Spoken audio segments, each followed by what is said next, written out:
Hello everyone.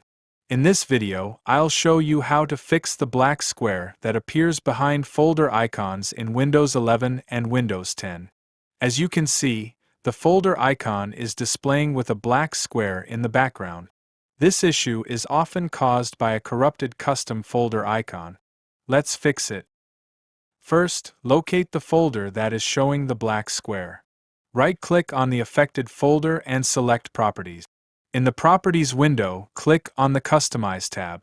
You can restore the original Windows folder icon by clicking Restore Default.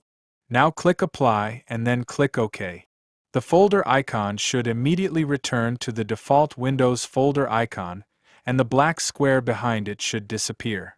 If you have multiple folders with the same issue, repeat these steps for each affected folder.